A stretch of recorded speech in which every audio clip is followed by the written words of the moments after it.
everybody. Merry Christmas in July. Welcome to the Hallmarkies podcast. This is so exciting. Today, we are here to talk about one of the most popular Hallmark movies and perfect for Christmas in July. We're talking The 9 Lives of Christmas.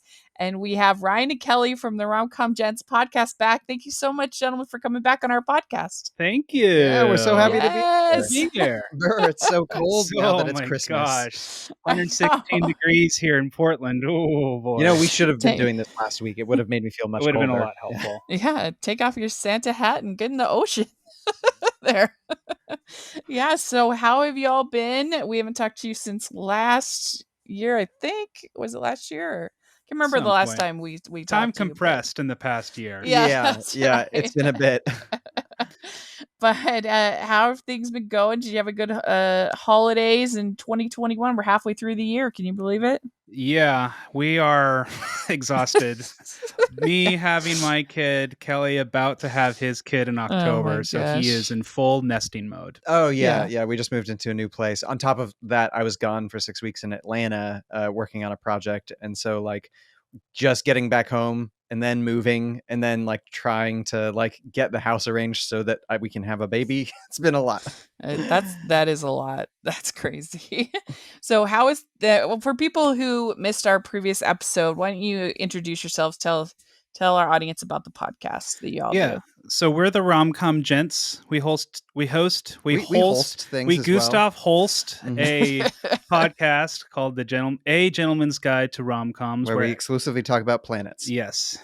That's for all the Holst fans. That's for your Holsties out there. That's what they're called. It's a deep cut. Yeah.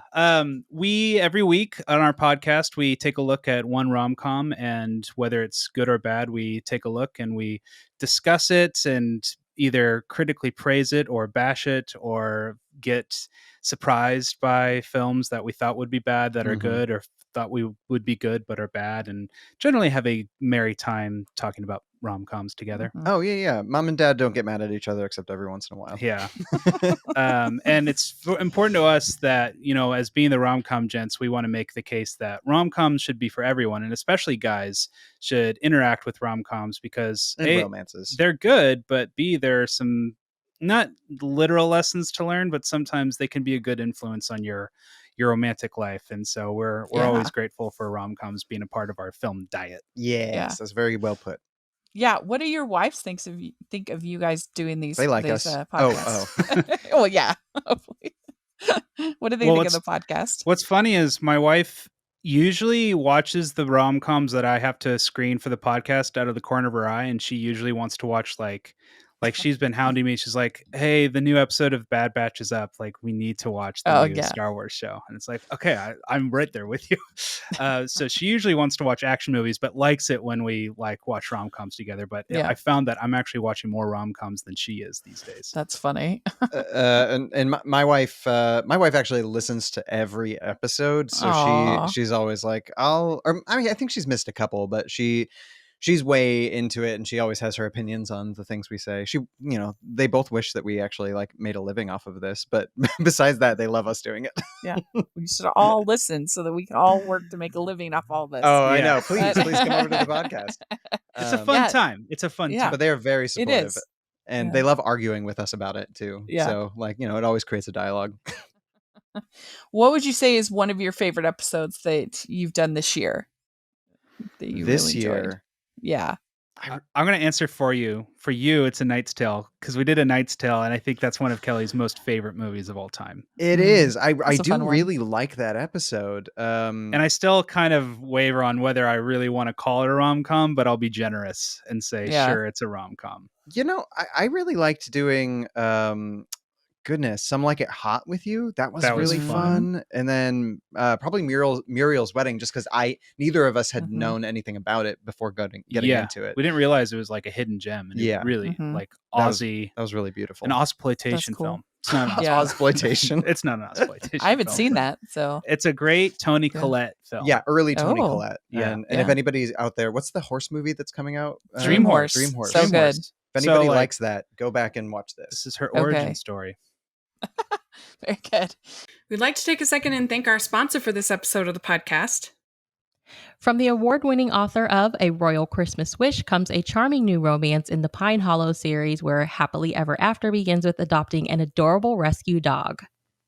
Lizzie Shane's Once Upon a Puppy is an opposites attract romance featuring a type A lawyer, a free-spirited birthday party princess, and their rambunctious Irish wolfhound who brings them together. The perfect addition to your summer reading list, Publishers Weekly says Once Upon a Puppy will capture readers' heart from the first page. Available now wherever books are sold. You can even look for it at your local grocery store. For more about Once Upon a Puppy and Lizzie's entire Pine Hollow series, visit www.lizzieshane.com. That's lizzieshane.com. We had talked in our last episode that we were going to talk about a Hallmark movie one of these days. And so now we're talking The 9 Lives of Christmas. Mm-hmm. And have you all seen Hallmark movies? Are you familiar at all with them? Or was this kind of your first? I'm glad you big asked dive? because I feel like we have to confess that we're newbies when it comes to Yeah. Hallmark movies. Yeah. Ryan, much more so, though. I have seen more than him, for sure. Uh-huh. Yeah. My wife's mom watches a lot of them, and so when I was visiting last year for a couple of months, like I was well inundated. So when you were watching the Hallmark movies, though, Mhm. like with her family, how involved were they watching the Hallmark movies? Was it like they shut the lights off, they got the popcorn, the volumes up, or it's just it's kind of on? So mainly it was Robin's mom watching while she knitted or crocheted. And like it was just kind of on constantly because there was just a constant stream of movies, and it was also mainly Christmas movies that she was watching. Yeah. If you just want a continual stream of cheerfulness that will make you happy, put on the Hallmark Channel on your background.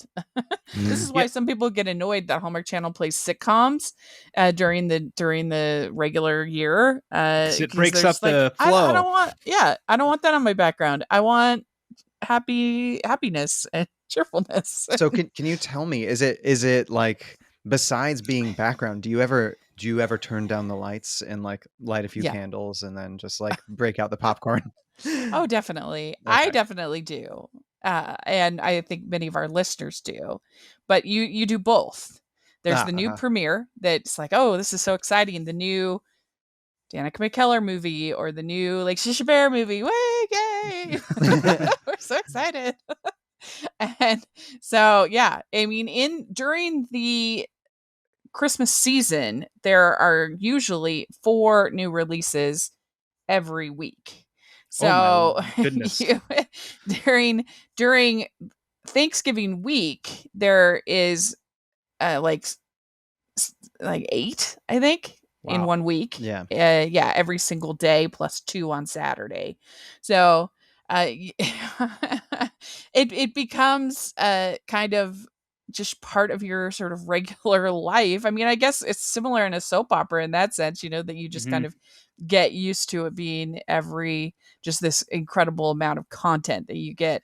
And there, it's really fun because especially on Twitter, there's a whole community that live tweets all the movies and you get kind of involved. And during the year, there's both the mysteries, the cozy mysteries, and then on Hallmark Movies and Mysteries, and then the rom-coms on the Hallmark Channel. So on Saturday, you can watch your rom-com, and on Sunday, you can watch your cozy mystery with Candace Cameron Bure fighting crime, and so it's a good life.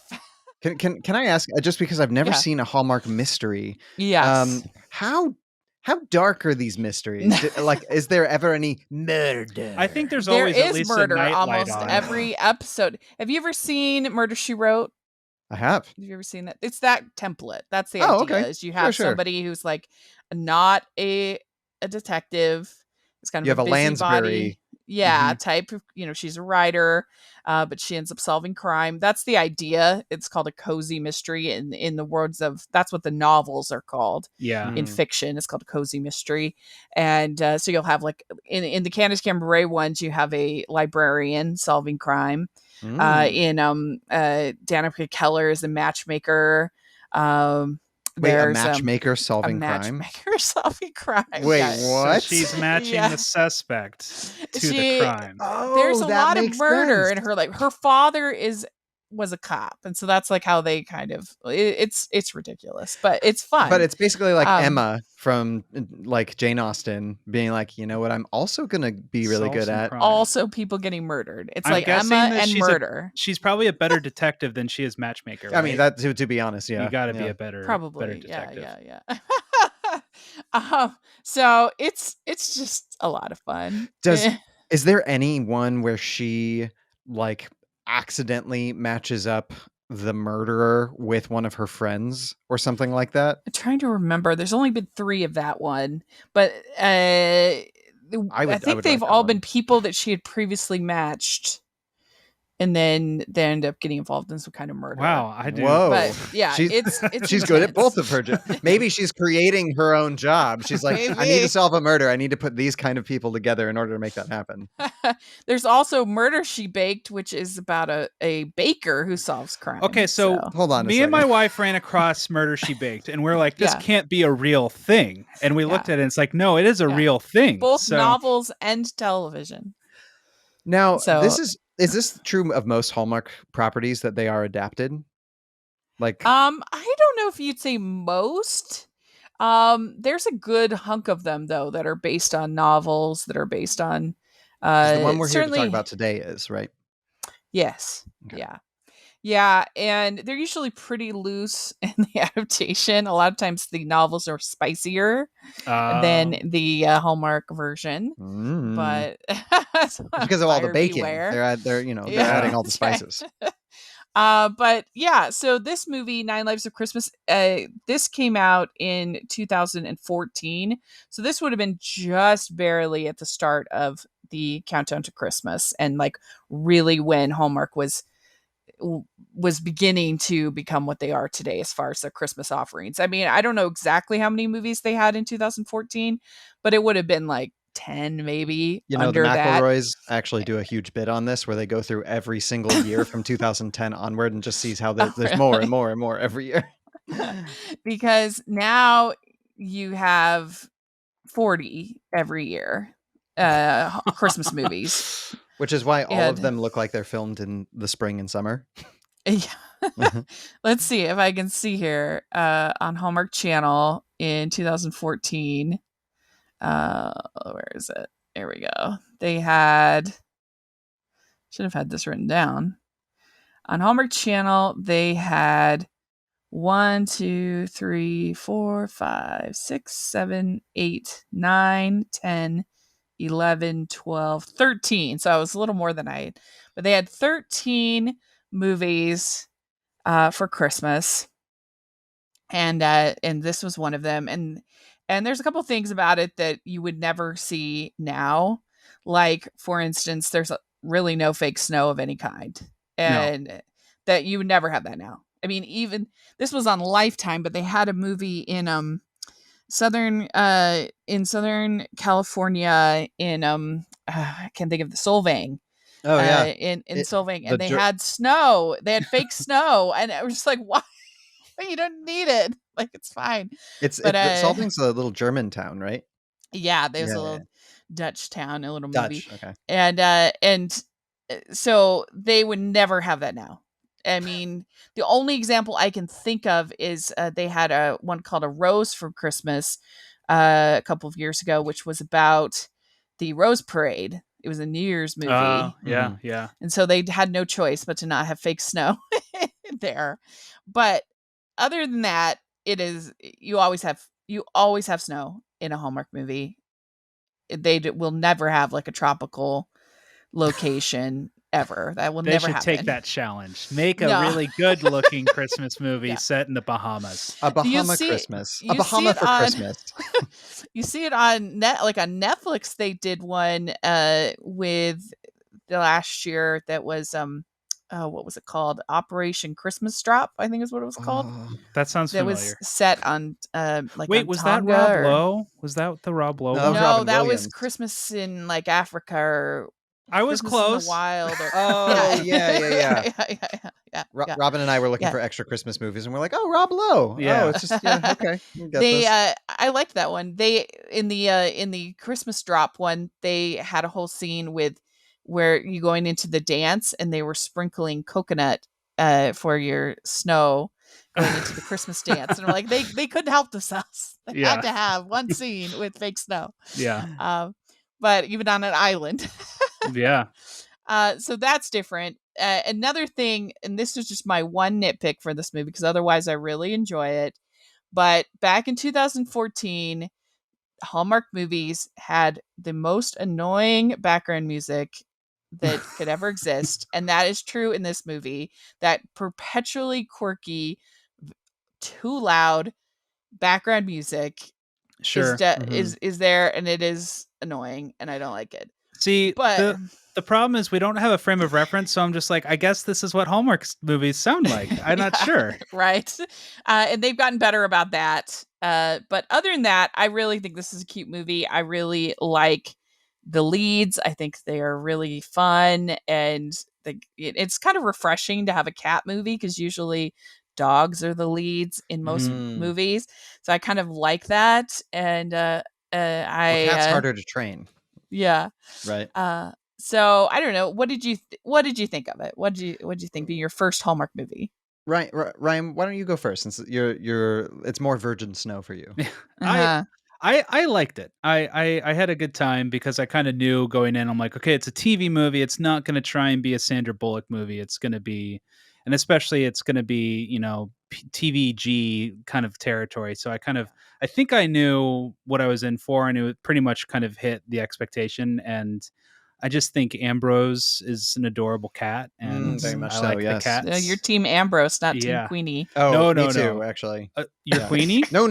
I'm Ambrose. Yeah, all the way. Ambrose. Come on.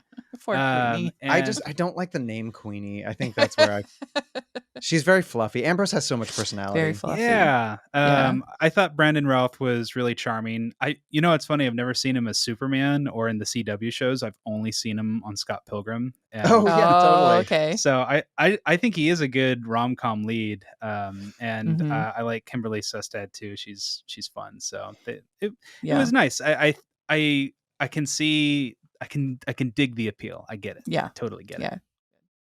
For me, I've seen about 20 other Hallmark properties, and I actually like this one more than most. Yeah. There was something, I think, even with the camera work in this movie, that just felt a little bit more interesting. It felt a little less.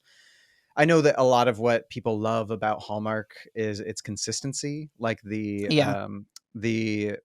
like paint by numbers isn't necessarily a pejorative when you're coming to a Hallmark film. And this movie felt, kind of like a standard Christmas film, but there's enough difference in it and the leads, I love the leads. And like the external characters didn't seem so stiff. Like they all felt like they had a little bit of extra inner lives that I was kind of charmed by this one. Yeah. I think so too. Can I give you one of my quibbles though? Yeah, please. The 9 Lives of Christmas. There's 2 lives here. There is there's no dead cats. It's just happy 2 cats. I think this is one of the laziest titles. Because I know, well, see, I know that Hallmark has like a grandpa for Christmas, or like, there's a million like that, but the 9 Lives of Christmas, just because there's cats, and it's not like people are almost dying, or like the cats are cat ghosts. Well, what would you call it? I don't know. Like, I'd call it the Fire Cat of Christmas. There's no fire. Cat. Well, it's in the firehouse. Like the firehouse dog. Oh, Firehouse cat. Firehouse cat. Yeah. A fire for kittens. I think you could call it something with heroes. What could it be like? Like firefighting cats. I mean, that gets almost into Air Bud territory, and you don't want to step on their toes. You don't want it to sound like Air Bud. This is not an Air Bud movie. That's short of the cat talking. Hallmark is notorious for terrible titles. Sometimes the titles will have nothing to do with the movie at all. I think that's part of the entertainment, right? Why did they name it that? How do you keep track of these movies? How do you catalog them in your head to know the difference if the titles if Hallmark keeps them kind of generic like this? I do have a really good memory for that kind of thing, but it's tough. I mean, I use Letterboxd a lot. I don't know if you are on Letterboxd. Ryan that got helps me a lot. Keep everything together. I'm the list making queen in Letterboxd. Do you have a best of Hallmark list? I do. Yeah, I have several. Okay, I should have send like that to we us. should go through them. Yeah. every year I have best of Hallmark, I have best of Hallmark Christmas, I have best of each year plus so I have the best of right now I have a best of Hallmark 2021 list that I'm keeping. But then or just general ranking, not best ranking. And then like last year I had Hallmark Christmas list, Hallmark non-Christmas list. I had a non-Hallmark Christmas list. Yeah. And then just a total all-around Christmas list. So Is there any other entity that rivals Hallmark in quality and output? I know Netflix has put out a few, and I yeah, know that like Lifetime puts out something, but is there anything as big as they're Hallmark? definitely coming for Hallmark for sure, and they've definitely felt the heat of that competition. Wait, which one? Lifetime or Lifetime especially. Lifetime had over 30 movies last year, Wow. which is just crazy when you think of the pandemic. Like, Yeah. how did that? How Yeah. did there are some. There's a couple that I saw that were filmed in 2020 where it's like there's 5 people in this movie and they're almost none of them are in 2 shots. Wait, didn't Yeah. they do that with Candace Cameron? Didn't she make like a pandemic rom-com Christmas movie where everyone's like writing letters to each other or something? What am I thinking of? I don't know about letters, but she made a movie during the pandemic. It wasn't good. Her movie last year was not the best, but I remember it being like people just kind of sitting at home alone, just Arranging that. They were like longing for others, and I'm like, yeah, they definitely shot this in like April 2020. there was one that I thought was pretty impressive where this is on Lifetime, where they had a couple that was supposed to switch houses, one in England and one in California? in New England. Oh, And okay. Yes, I love Yeah. it. I was like, I The love holiday? the holiday. they had that, but because of the pandemic or everything, they had to I think they all filmed it all in the same place, but they were very skillful about how they Oh. used stock photography of England to make it all work. I don't know, it was very, very clever. The only other like reference point I have for like a Christmas Hallmark style rom-com is Christmas A Prince. Christmas Prince on Netflix, Oh, which yeah. Kelly made me Mhm. watch a while back. Kelly made you watch. Kelly made me watch. We all- We had to watch it because you sorry. insisted on us watching this. Yeah. I don't apologize. We all decided to watch it together. Okay. But Yeah. I appreciate like in reference to that, this movie is not nearly as cheesy, and like I feel like A Christmas Prince was just going for every easy target, like Yeah. melodramatic plot point, but this one just kind of kept it simple and just focused on what was working, and that's cats and cute people. Yeah, Right. yeah, because everybody is super attractive in this film. Yeah. Yeah. Yes. So it starts off with Marilee. She is struggling to stay open. Her eyes stay open during class. You see, she's a hardworking student, and her friend tells her about Just Desserts, and you Which sign we up. don't ever get to go to. I'm so upset about that. I know.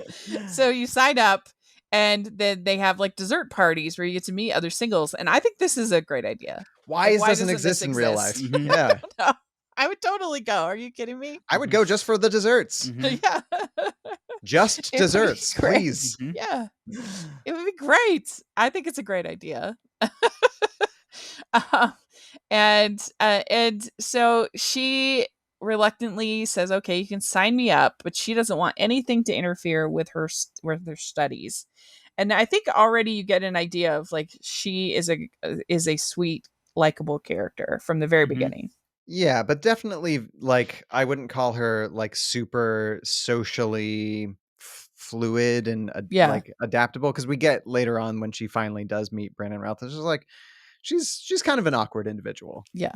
Yeah. Which makes her more relatable and more enjoyable, I think. Mhm. Mm-hmm.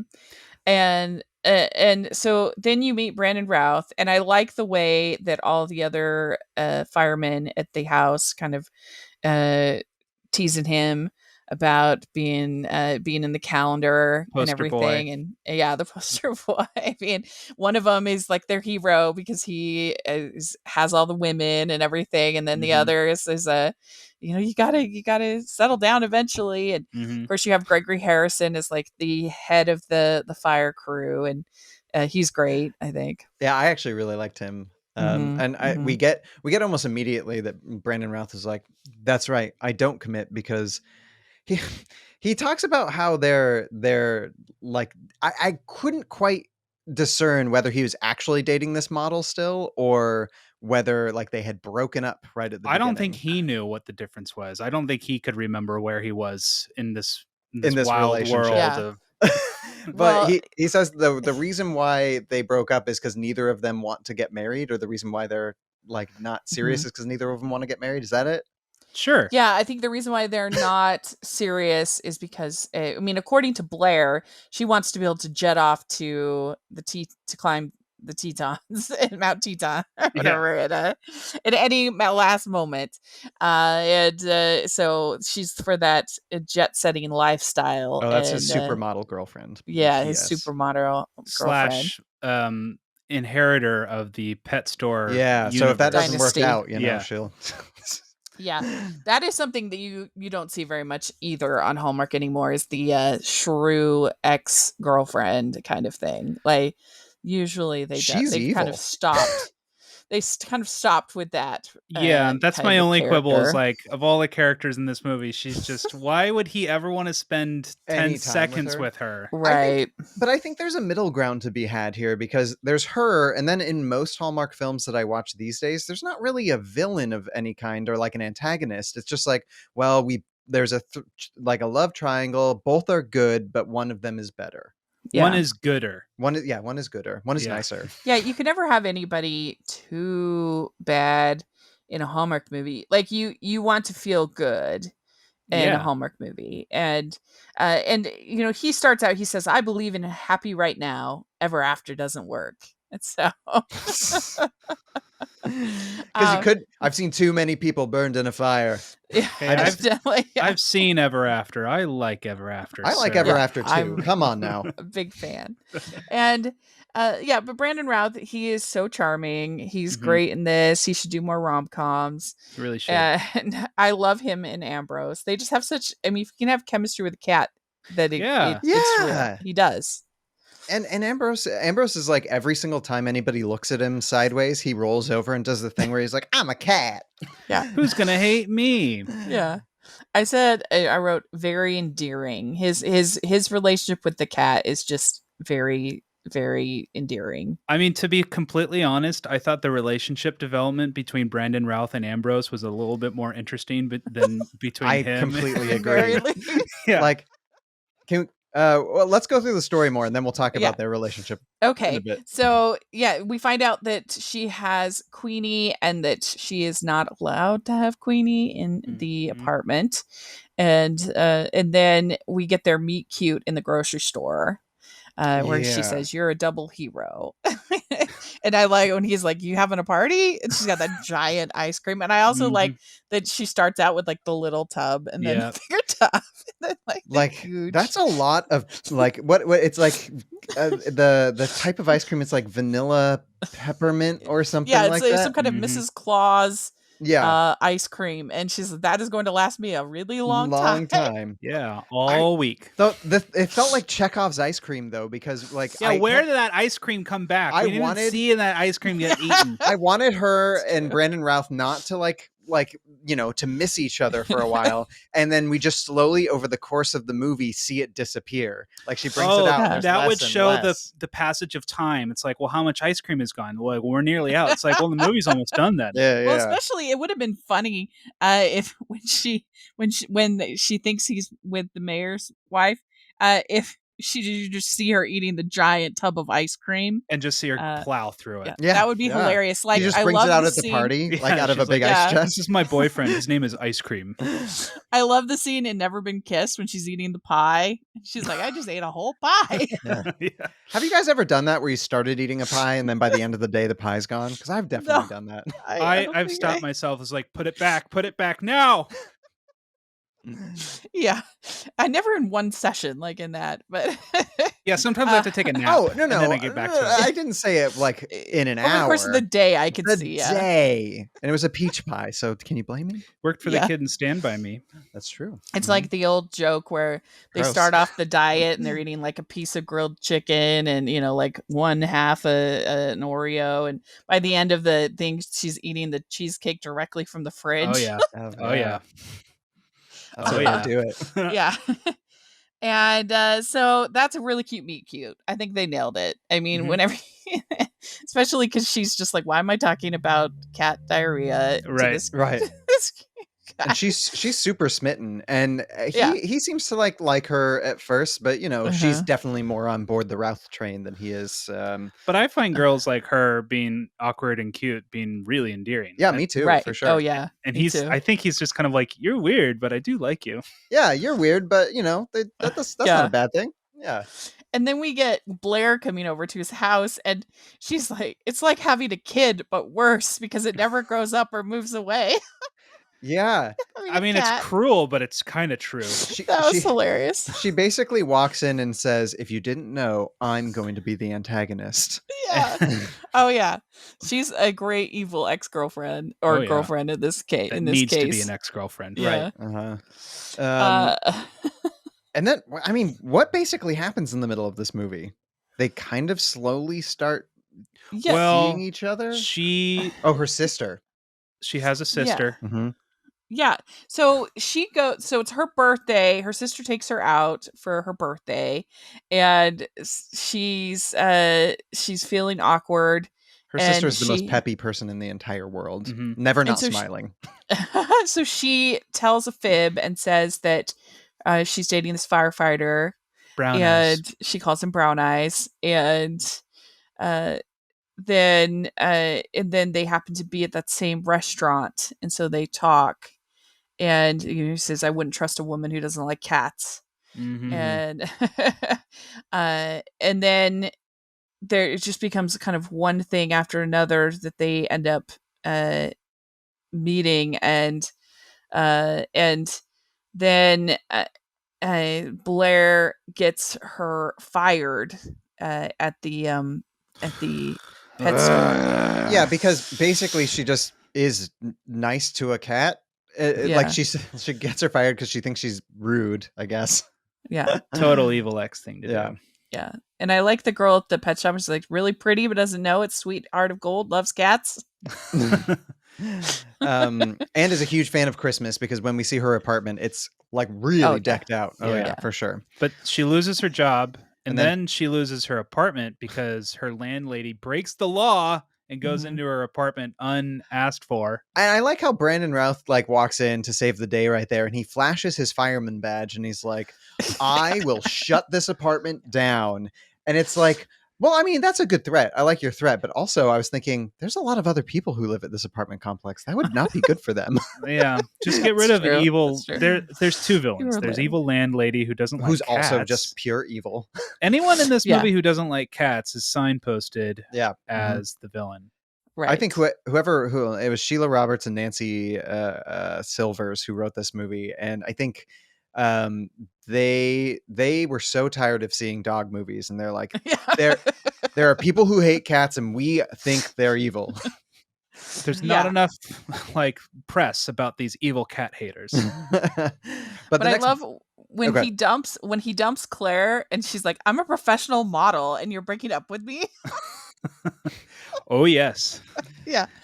And so this is when Marilee gets her new dress, and this is people who listen to this podcast know that I don't like it when they wear black dresses at Christmas. It's Christmas, you should wear red dresses or green dresses, or under protest, purple, blue, or metallics. Wait a second. I thought this was a very dark navy. So no, it was black, wasn't it was a black dress, definitely. Yeah. And I'm like, bringing it's this Christmas. up on my phone. Don't right wear now. black. And I'm looking at the poster right now. She's wearing a red dress, and it's like, where was the red dress in the movie? You can't wear that in the poster if it's not going to make it, because it's the dress. It's the big dress at the big party. in general, her fashion is not my fave in this movie. Yeah, I I mean, didn't. she has a pretty not great selection of sweaters. I like And- TV movie budgets. I've noticed this ever since I watched Disney Channel original movies in the 90s at Uh-huh. home, that I noticed that outfits worn by all the kids were never shirts that I was wearing. It was always like generic baseball tee. Uh-huh. And it was never Right. something that I could find at Target or Walmart. It's like, Yeah. they don't really look like me movie. And Brandon Routh is just either firefighter outfit or random baseball t-shirt. Yeah, that's true. And she's in the dress, and it gets dropped off by her sister at the firehouse to make an impression on Brown Eyes. And she looks gorgeous, of course. And then she finds Ambrose, so she goes in and they have their little date. And she manages to spend the whole day doing stuff and not studying for her final, but hopefully she did okay. Yeah, we don't know. That kind of. Did we find out what happened? I think if Yeah, she It's didn't do good, assumed, we it's would have known. implied. Yeah, it's implied she did well. I mean, it ends on Christmas Day, so she probably doesn't have the results yet. So there could be a Right. It's like we got to end on a happy note, because come January 2nd, it's going to be a downer for her that I she would have failed really at liked a vet little bit school. more Hermione from her, where she was just like, I need to know. Yeah. This is all leading towards me becoming a vet finally. Well, Brandon Yeah. Routh's around. I can understand her distraction. And she takes him to the taco truck. And so that's how you can tell that she's a better person than Blair in many ways. But also the Blair is getting all this fancy food, and she's like, I'm going to the taco truck. Yeah, totally. Yeah. So I mean, that's a who wouldn't clear want taco truck over A nice fancy food? chorizo burrito. That's my go-to. Yeah. So there's Then they subtle, move in together. you can tell a lot in a Hallmark movie about the type of coffee that our heroine orders. Yep. Usually, unless it's like something with Christmas around it, you're never going to have like a double latte foamy. That's Right. That's a bad person drink. They just want black Hallmark coffee, movie. right? Yeah, black coffee or or something Christmassy, like a Pumpkin spice. yeah, well, or that, or like Eggnog a latte. mint or eggnog. Yeah, Peppermint. exactly. Yeah. So she gets kicked out of her place, her and Queenie, very sad. And he meets her after the test, and that's when he shuts down the landlord, and that is a hero moment if I've ever seen it. Oh yeah. I mean, unbelievable. It's a good look. But was it sad? It wasn't sad that she got kicked out. It was really, really good for her. Yeah, I mean, it works out. That's true. That's true. So she's very helpful to him. She solves the painting. Yeah, she moves into his place. She paints his place. Yeah, she does it. That's a lot of work. Plugs in the oven.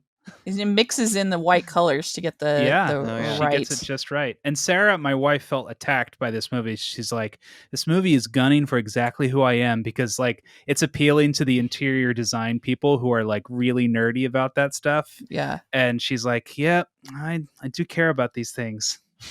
The different colors of white. And they're so cozy in their little home life. I love it. They're together, and she's putting up Christmas lights, and then they go get a Christmas tree. It's so cute. The Christmassy scent and lean test. What do you think of that? I didn't understand what that was. Like if she was like, oh, we did this so that we could make sure from all angles it looked nice. But it just it felt like something where the writer was like, this is going to be cute, but I needed more. Why didn't they lean into each other for a kiss? Yeah, or like they almost do, like they both lean the wrong way at the same time. Yeah, Oops. I mean, the fact this got the mistletoe kiss is like an amazing thing, because most Hallmark movies, it's the last 30 seconds of the movie that you finally, the couple kisses.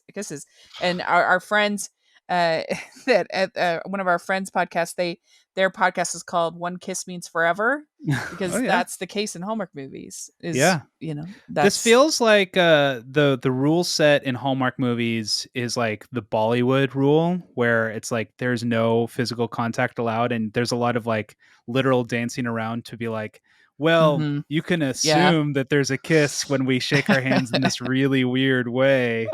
And so I did like That's this like is a very nice second kiss. base in Hallmark world. It's Right, like right. a deep lingering look. That's Yeah. like very important. Mhm. And Yeah. home base is the kiss with tongue. The kiss. Oh yeah, Yeah. absolutely. I'm really dubious that a tongue would show up in a Hallmark movie. No, never. Maybe Lifetime. It's Maybe. the R-rated Hallmark movie just has tongue. And I will say this. I complained about this on a few episodes ago on our podcast that there's not enough like children-friendly, kid-friendly rom-coms out there. A lot of them on average are PG-13, and That's for the true. most part tweens can enjoy it. And there's some that are more appropriate, like Return to Me feels like Return to Me and You've Got Mail is like my wife's childhood favorites. She loves those movies, and it's because they were designed in a way that kids could appreciate them, but it's also adults could appreciate them too.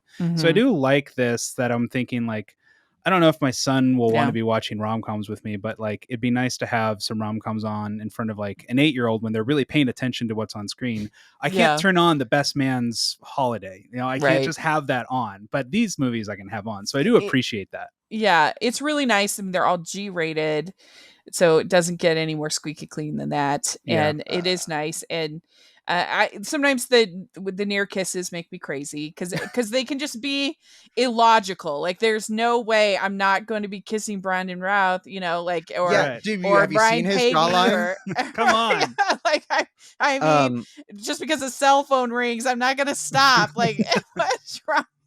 So this, I'm looking at IMDb right now, Uh-huh. and right below the 9 Lives of Christmas poster, it has the genres. The 3 genres here are comedy, family, and drama.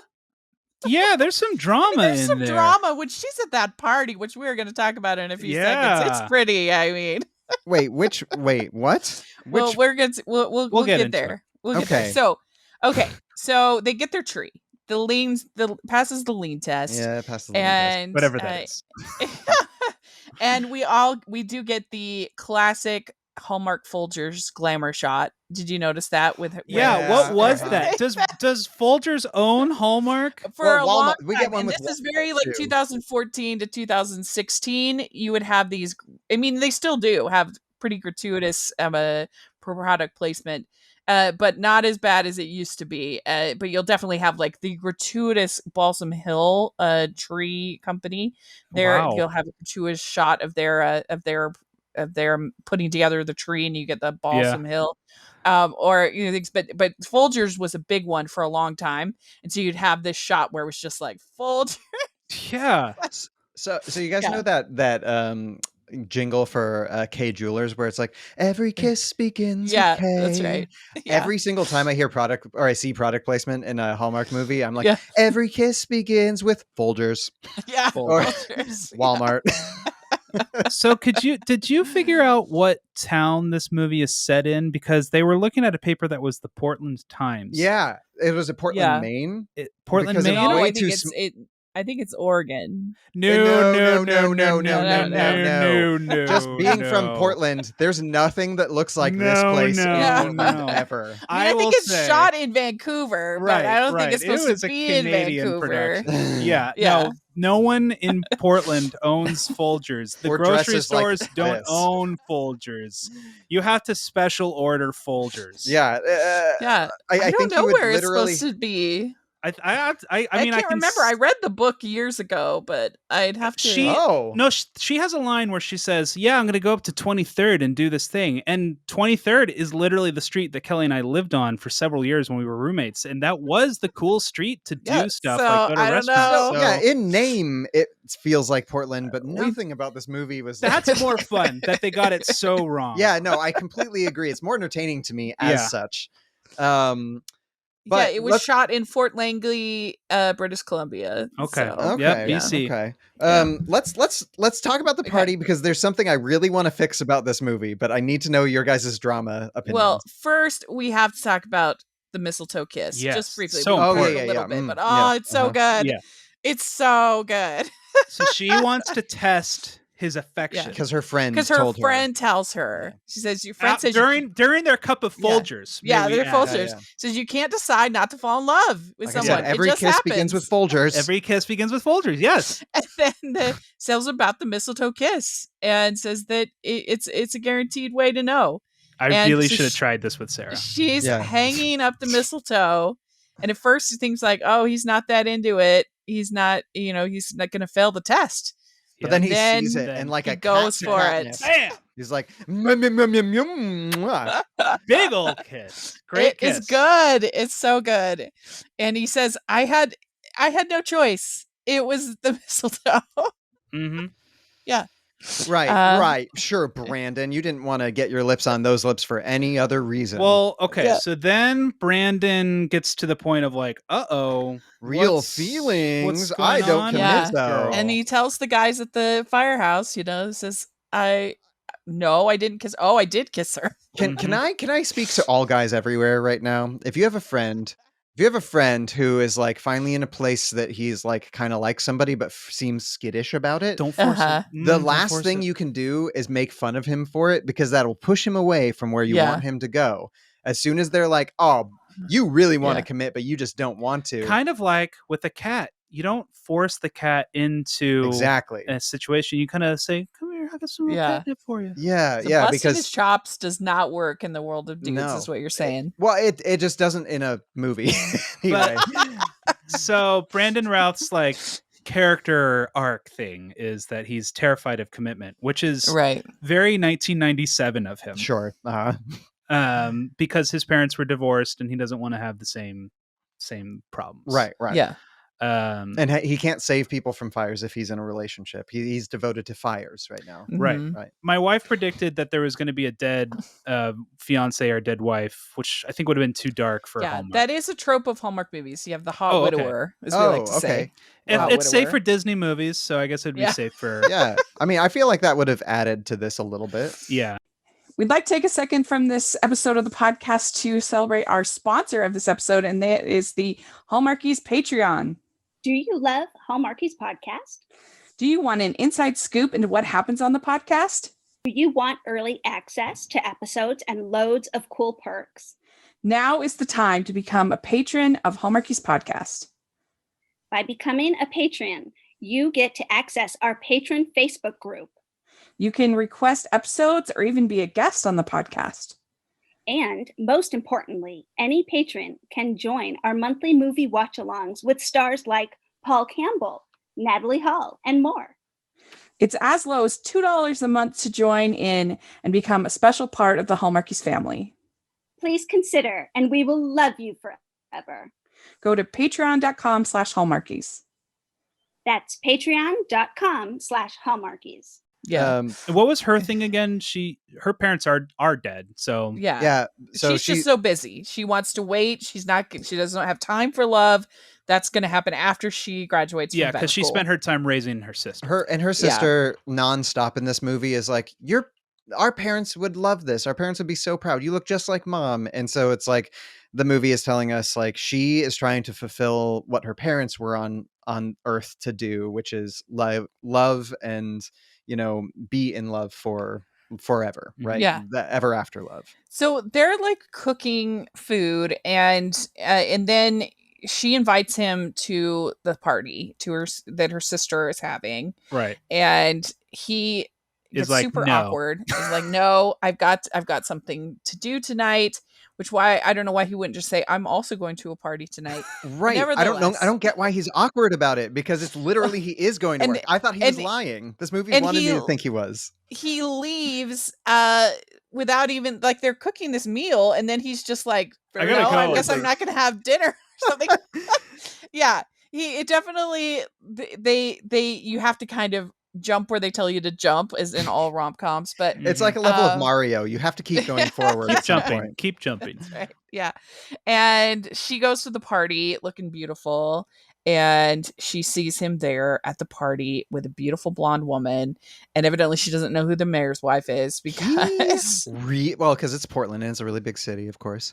But Yeah. what about you guys? Did you think he was like? I mean, it looked to me like he was there on a date. I think he was paid arm candy. He seemed really embarrassed. The mayor was like, "Hey, I need my lady to look like a stud I think he tonight." was there as the mayor because the mayor's probably like some kind of Oh. uggo, and he's like very much. So everybody thinks Brandon Routh is the mayor. because she was acting like, you know, that was her husband Yep, because she was like kissing and hugging him. and then she was like doing that arm it hold was pretty thing where- friendly. Yeah.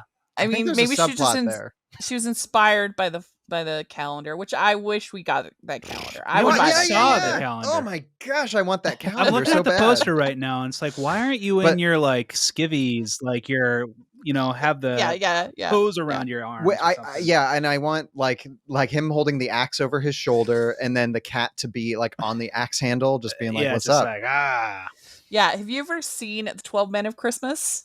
With no. Kristen Chenoweth? That one's so good. Is there 8 Men of Christmas and 9? Is this like the 12th film? Is this like Fast and the Furious franchise? Because it's about her. She's like this PR woman, and she ends up getting disgraced and has to go to Montana, and she makes this calendar of the search and rescue dudes at the so it's 12 men. Right. Does that undisgrace her?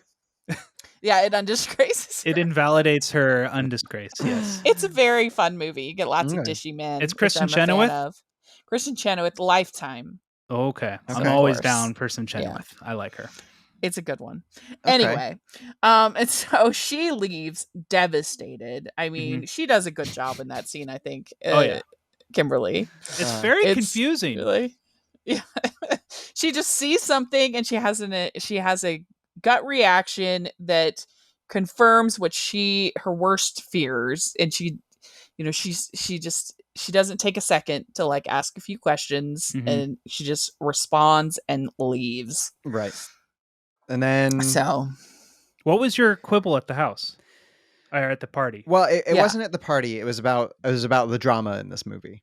Yeah. Well, should we finish describing that's the drama, and then he calls, and she just lets the message get it, and she's so sad. And they say, Gregory Harrison says to him, this right here, right now, is a defining moment. I think that's one of the best scenes of the movie. Oh, and we finally understand that he actually saved Brandon Routh's life. He was the fireman that we get, like, you know, he was little and his parents couldn't save him, and the fireman ended up saving him. Yeah. And he says, that's nice. I like that relationship. I want to see a movie about those two. Yeah. There's a lot of firemen crashing through windows, like in stories in this movie. Yeah. Yeah, there really is. I'd like to see more of that. Like, more than just in Backdraft or Rescue Me. I just want to see that in more movies. Yeah. So she's calling and call. He's calling. He's calling. He's calling Firth. He's calling. And Greg Harrison says, "Why are you so sad? This is what you wanted, right?"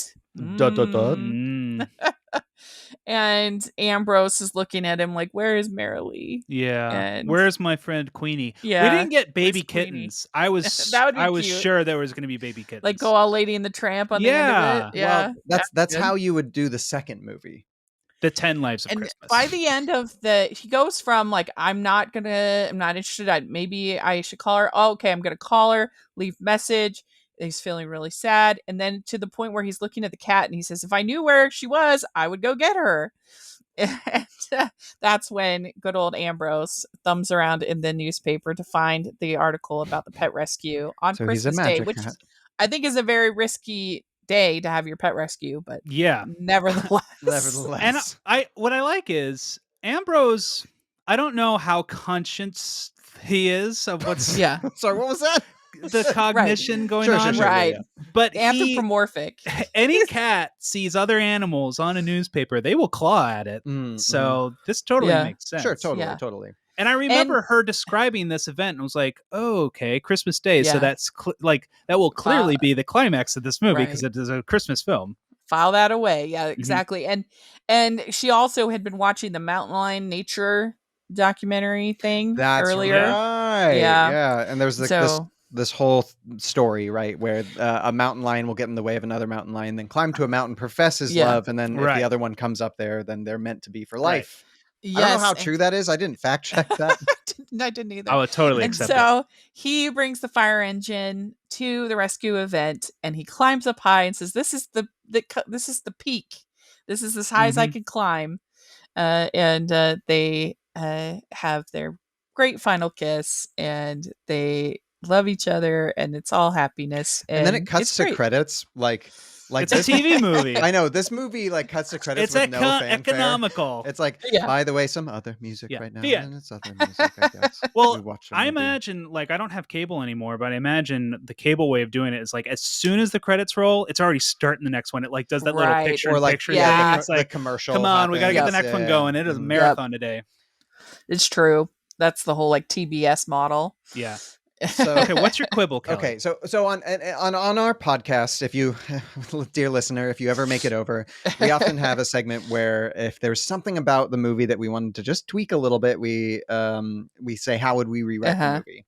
Okay, so go rewrite it. So there's this whole setup that happens at the birthday party restaurant scene, right? Mhm. Where her sister takes her out and then she makes up this fake boyfriend, which is actually Brandon Routh.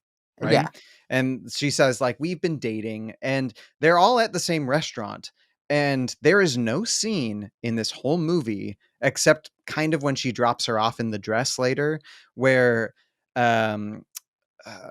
Mary Lee has to pretend that he's her boyfriend.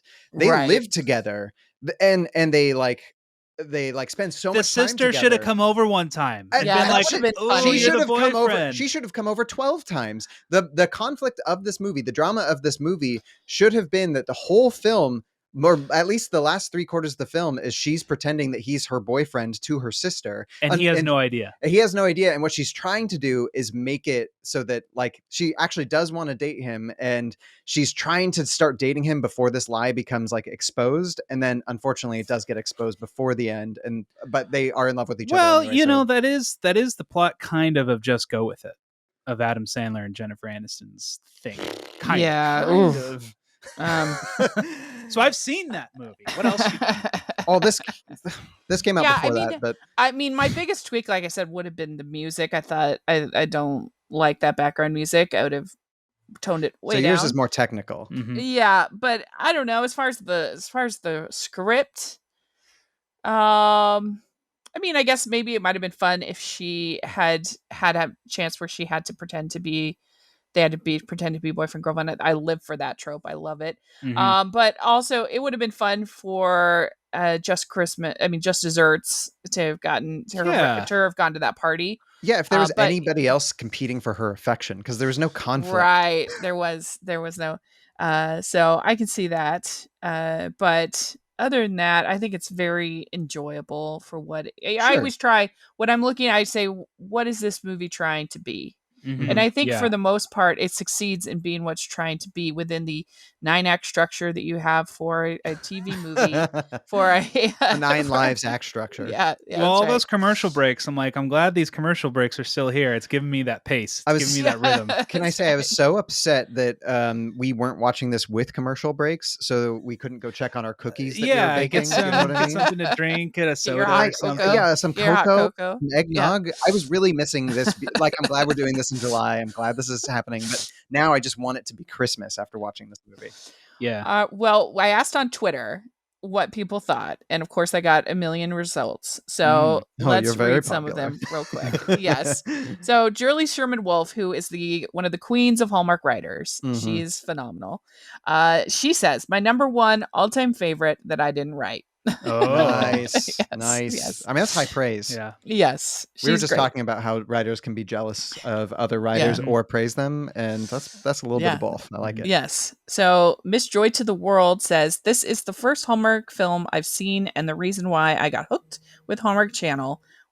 Still waiting for a sequel of this classic. There's been long talk of a sequel. Yeah, But come we'll on. see when it 10 happens. lines Yeah, of for Christmas. sure. Also, I- her friend says she's like 79 years old, and that's in cats' lives or dogs' Uh-huh. lives. We're like, That doesn't add you're up. She'd be 11. 11. I know that Kimberly's in for it, and supposedly Brandon has said in the past that he would do it, because evidently at like Comic-Cons and stuff like this, he gets all kinds of questions about 9 Lives of Christmas. That's great. I is was hilarious. really curious because I see, the Danica McKellars, like there's like a stable of actors, and Brandon Routh seemed to be just kind of plucked in and like, come here, you little celebrity. And I'm wondering, like, how did he know what he was getting reeled into? Did he know what kind of world of fandom that the Hallmark people? I don't think it really No, existed because that it hard wasn't. back No, then. it didn't. Because this was just, like I said, 2014 was just the beginning. Countdown to Christmas, I think it was maybe the first year or second year. Like it had He's a just pioneer. started. Yeah, He is a pioneer. for sure. pioneer. He's a pioneer. Cynthia Simmons says, I like it a lot. I can't decide if the male lead is afraid of the leading cat or just a really big pushover, but the leading cat got wrapped around his finger really fast. Cute movie. I'll watch it again and again. Denise Stout says, love it and can't wait for the sequel. A lot of excitement for the sequel. Tanya Rose, this is one of my favorites. I love both actors. I would love to see Brandon Routh in more Hallmark movies. Anna B says, I love this movie. Great chemistry between the two leads. And just a lot more. One of the best. Love it. One of my favorites. Ambrose. Why people love Ambrose. Wait, did I thought you were going to say he tweeted at you. Ambrose tweeted. No. Yes. No. And then our patron group, we also asked what people thought. And you can join the patron group. It's only $2 a month, and it's super fun. Get at it. Come on, fans. Yes. So we have some comments that Alicia Lomez Gross says, I need my rom-coms to be heavy on the calm. And this is one, in my opinion. Alonzo Duralde, film critic, he says, lots of implausibility, but they've got tremendous chemistry, and she knows how to sell a joke. Also, Gregory Harrison. Thaddeus Faster says, it's definitely a silly movie, but that's part of the appeal. Kimberly Susted was really funny and rootable as Mary Lee. They had great chemistry, and the script actually gave somewhat plausible reasons for why two free adults who were obviously attracted to each other would be so clumsy and reluctant to pursue a relationship. Yeah, I dug that about it. So there we go, some of the thoughts. So if you were saying 1 to 5 in the thinking of this as a TV movie for what it is, what would you give it? 1 to 5 crowns. Ooh, crowns, because Yeah. of Hallmark. Yeah. Hallmark, Okay, yeah. Crown Media. Yeah. Are we allowed 0.5s at all? Yes, you can do Okay. any ranking that you want. I would do 3.5 for the curve of TV movie Hallmark genre. If we had to have it in our competition against like Meg Ryan films and Sandra Bullock, I would feel like there needs to be a handicap, because it's like, you know, these movies are intentionally lower budgeted. Yeah. And there's just things that I know that they are devoid of conflict for a reason. Well, it's just like even the production schedule on a movie like this is like, guys, we have a week. Like we can't do a lot of takes. We got to get going because we don't have a lot of money. Hallmark only gave us like this bag of ones. I know. Right. I'm working on a movie right now that is, they were trying to shoot an entire pilot in a week, and it's just like the amount of stress that these people are under in order to accomplish that goal is crazy. Yeah. So all things considered, for this, what this movie is capable of doing, 3.5. Yeah. You know, I'm not to Price is Right you, but I'm actually going to land just 3.49. No, actually, the opposite. I'm going 3.51. I'm gonna give it a. I think I'm going to give it a 4. Okay. I like out of the Hallmark spectrum that I've seen. Yeah, you have more of a frame of reference. I could change if I see some more. And we'll have you on again. This will be the first of many. Do. Yeah. We would love to come back. But yeah, I'm going to give it a solid 4. Okay. Like I've seen a couple ones that I like a little bit more, and a lot that I disliked a lot more. Well, I need to know what the floor is, and I want to know what the like in the Christmas season, is there like a centerpiece film, or is it more just like a marathon of just like, these are all what we're into, there's not one we're building up to? What's the one with Jewel State? I really liked that one. Jewel State? Yeah. Oh, well, she did. You mean like Jewel Singer? No, she's Kaylee from Firefly. I don't know that. It was an older one, definitely back in like 2013 ish. Oh, okay. Yeah. Well, we should have our listeners. If you're listening and you have suggestions for Hallmark movies for the Rom-Com Gents, for Ryan and Kelly, what we could do, hashtag, it'd be hashtag, how about hashtag Jolly Rom-Com Gents? Yes. Is that too long? Jolly Rom-Com Gents. Jolly Rom-Com Gents. Yeah. Yeah, sure. Yeah. I like that. We have bowls full of jelly. Yeah. Yeah. and so we'll get some suggestions of what you think are really good gateway films from Hallmark Christmas or Lifetime Christmas. And the what you worst. suggest. And the worst. Give it to us. Give it to us for free, though, so you get us hooked, right? Yeah. If it's really going to be a gateway. Well, Yeah. the one thing I do want to know is like there is kind of a tolerance level of like cheese in these movies Yeah. because that's Oh, yeah. kind of the expectation. You want it to be cheese. Are the Yeah. worst ones the worst ones because they didn't actually give it enough cheese, like it's too dry, or the cheese is just gaudy cheese, just not good I think cheese? the worst ones are the ones where there's just no chemistry Mhm. and the plot like doesn't make sense at all. Mhm. Like there's this one with this blackmailing that is ridiculous and I hate it. There's another one with a grandpa angel that I don't like. Oh my. Oh wow. That's like, yeah. So we have an episode. I'll send you the link of what we say are our most overrated that Okay. we did recently last month. Me and Dory, and that one has some funny ones. But yeah, there's just the ones that because there's no chemistry, they go through the normal tropes, but it ends up just being really boring. Yeah. So you're just like, why am I watching this? You're just sitting there. Yeah. But anyway, you have the good with the bad. But I actually I don't know. I mean, I feel like this I would probably give it something more like a 4.75 when you're looking at it within the realm of these movies and what they provide. I think this was one of the best, and if they could fix that music, then I would. It'd be 5. Yeah, and I only can give Blair is 5. Blair is a little over the top. Yeah, I can only give 5s to absolute personal favorites, and so Kelly and I argue about that a lot, and so my 4s are for the movies that I think are just great. But it's great funny movies. because usually my ratings are lower than yours, just because like my spread is wider. Yeah, because his average movie is like a 2. If I'm That's counting this true. in the terms of feature films, then it would probably be more like a 4, whatever. Yeah. But anyway, within my normal criteria of this show, I think it's a pretty close. It's towards the top. So anyway, that's what I would say. But thank you so much for coming on talking with us. This was a lot of fun. I'm so happy to initiate your start of Hallmark movie and Christmas movie fandom. So this is thanks great. for holding our hand. Appreciate it was great. Yes, it's awesome. I found that movie, by the way. Just which to let one? you know, it's Debbie Macumber's "Call Me Mrs. Miracle." Oh, that was a good one. Yeah. Okay. Yeah, I like that one. So where can people find you guys and your podcast? Oh, everywhere. I mean, any place that plays podcasts, we're there.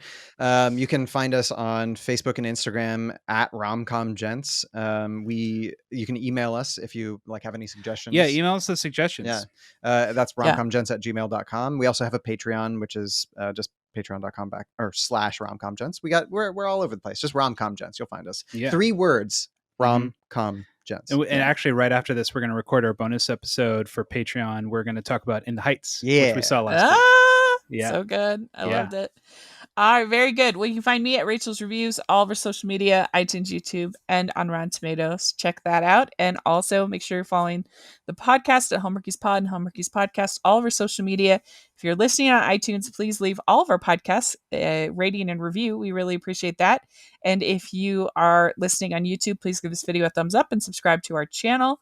We appreciate that so much. We have our merch store, which has tons of festive designs.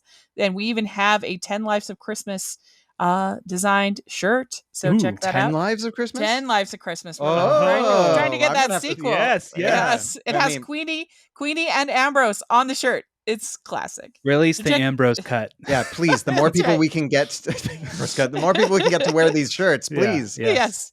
And then also we have our patron group. Like we said, we have our monthly patron movie watch-alongs where we have a guest come and we watch the movie. And this month we are having writer Rick Garman on, and he is a legend in the world of Hallmark. And we are watching It's Beginning to Look a Lot Like Christmas, which is super fun. So check that out. And thanks so much again. And we'll talk to you next time. We'll have you on for another Christmas movie, hopefully. Awesome. Yeah. Thanks. Bye, everyone. Bye.